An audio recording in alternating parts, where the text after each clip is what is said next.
Hello बच्चों, आइए प्रश्न को देखते हैं। एफ एक्स बराबर है 1/x² + 2। ये फलन दे रखा है, इसका हमें उच्चिष्ट या निम्निष्ट मान ज्ञात करना है। प्रश्न को हल करने से पहले इसकी मुख्य अवधारणा के बारे में चर्चा कर लेते हैं। मुख्य अवधारणा, इसमें देखो कुछ इस तरह से हम लोग समझते हैं इसको। उच्चिष्ट या निम्निष्ट मान जब भी याद करते हैं ना, तब हम लोग अवकलज के अनुप्रयोग उपयोग में लेते हैं। पहले जैसे मैंने बोला कि y बराबर में एफ एक्स कोई फलन दे रखा है, इसका मैंने अवकलन कर दिया, मतलब कि dy/dx बराबर में मैंने f डैश x निकाल लिया। ठीक है जी। उसके बाद में यहाँ पे इसको करना पड़ेगा 0 के बराबर। ठीक है, f डैश x को जैसे ही मैं 0 के बराबर करूंगा तो यहाँ पे x के जो भी मान निकल के आएंगे उनको बोलते हैं क्रांतिक बिंदु। क्रांतिक बिंदु। अब इन क्रांतिक बिंदुओं पे जब जैसे मैंने बोला संख्या रेखा पर मैंने इन क्रांतिक बिंदुओं को लिखा, जैसे मेरे पास x1 आ गया और x2 आ गया।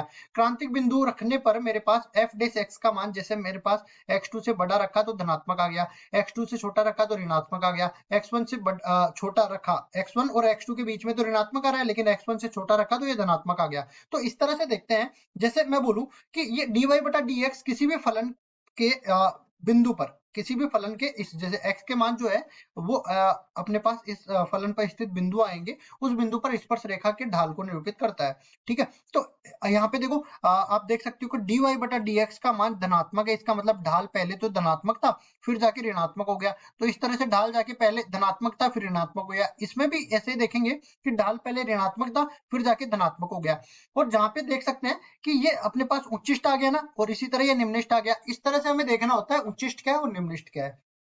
ठीक है, और दूसरी चीज ये याद रखो कि जब अपने को जैसे मैंने x के मान निकाले, x1 और x2 दो मान आ गए। जैसे x2 का मान ऐसे आ जाता है जहां पे मेरे को ना उच्चिष्ट प्राप्त होता ना निम्निष्ट प्राप्त होता। मतलब कि मैं इस तरह से बोलूं कि जैसे मैंने बोला यहाँ पे ये मेरे को धनात्मक और ऋणात्मक मान प्राप्त हुए हैं, यहाँ पे चिन्ह बदल रहे हैं। जैसे चिन्ह नहीं बदले, यहाँ पे भी ऋणात्मक यहाँ पे भी ऋणात्मक, चिन्ह नहीं बदले तो उच्चिष्ट प्राप्त नहीं होगा ना ही निम्निष्ट प्राप्त होगा। तो ऐसे बिंदुओं को केवल क्रांतिक बिंदु बोलेंगे, चरम बिंदु नहीं बोलेंगे। और जिन पर हमें उच्चिष्ट और निम्निष्ट प्राप्त होते हैं उनको चरम बिंदु बोलेंगे। ठीक है, तो यहाँ पे कह सकते हैं कि x1 और x2 जो है वो चरम बिंदु है। अब चलते हैं सवाल को हल करने। ये मैंने प्रथम अवकलज विधि लगा दी है, द्वितीय अवकलज विधि भी आप लगा के सही सरल कर सकते हो इसको। यहाँ पे देखो एफ एक्स बराबर में 1/x² + 2, ये अपने पास एफ एक्स का मान दे रखा है। तो जब भी उच्चिष्ट और निम्निष्ट निकालना है, एफ डैश एक्स को निकालना पड़ेगा। तो ये किसके बराबर हो जाएगा? देखो पहले तो मैं इसका देखो श्रृंखला विधि से अवकलन करने वाला हूं मैं इसका। 1/x मान के इसका अवकलन करूंगा तो 1/x का होता है माइनस में 1/x²। तो x की जगह क्या है? x² + 2 इसका हो जाएगा। ठीक है, इस तरह से -1/x²। अब जो अंदर x की जगह जिसको मैंने माना था उसका भी तो करना पड़ेगा। तो x² + 2 का अवकलन करेंगे तो 2x + 0 के बराबर हो जाएगा। कुल मिला के f डैश x का मान ये मिल जाएगा, जिसको मैं कह सकता हूँ कि माइनस में 2x बटा में x² + 2 इस पूरे का वर्ग। अब देखिए यहाँ पे मेरे को f डैश x का मान किसके बराबर मिल गया? माइनस में 2x बटा में x² + 2 इस पूरे का वर्ग मिल गया।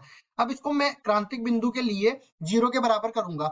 तो f डैश x का मान जब मैंने 0 के बराबर किया तो देखो नीचे का मान तो x² का मान हमेशा 0 या 0 से बड़ा होगा, और इसमें मैंने कोई धनात्मक संख्या जोड़ दी तो ये पूरा मान हमेशा धनात्मक होगा, और धनात्मक मान का वर्ग कर दिया तो भी धनात्मक होगा। तो ये तो कभी 0 के बराबर नहीं हो सकता। ठीक है, तो क्रांतिक बिंदु में हर तो शामिल नहीं, मतलब ये बिल्कुल भी सारा नहीं देगा इसका।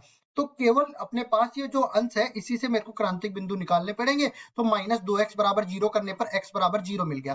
क्रांतिक बिंदु क्या मिल गए? x = 0 पर। तो यहाँ पे देख लेते हैं संख्या रेखा पर x बराबर मैंने 0 रखा, और इस पर देख सकते हैं कि जब मैंने x का मान 0 से बड़ा रखा तो यहाँ पे आप देख सकते हो कि ये माइनस चिन्ह पहले से लगा हुआ है, तो ये पूरे f डैश x को ऋणात्मक बना देगा। तो यहाँ पे ऋणात्मक मिल जाएगा।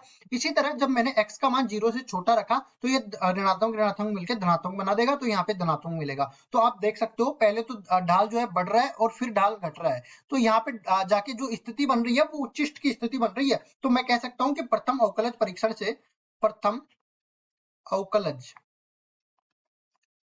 परीक्षण से स्पष्ट है कि, क्या स्पष्ट है?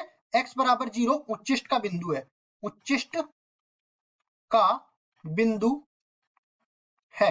उच्चिष्ट का बिंदु है। अब देखो मेरे को तो क्या करना था, उच्चिष्ट या निम्निष्ठ मान निकालना था, तो मान भी निकाल लेते हैं। यहाँ पे देखो उच्चिष्ट मान निकालते हैं, तो एफ एक्स किसके बराबर था, 1/x² प्लस 2 के बराबर था। तो यहाँ पे f0 बराबर किसके हो जाएगा, 1/0² प्लस 2, मतलब कुल मिला के 1/2 के बराबर आ गया। और यही अपना जो है उच्चिष्ट मान कहलाएगा, उच्चिष्ट मान। ठीक है, ये अपना उच्चिष्ट मान आ गया और यही हमारा उत्तर है। आशा करता हूँ ये सवाल आपको समझ में आया होगा। धन्यवाद।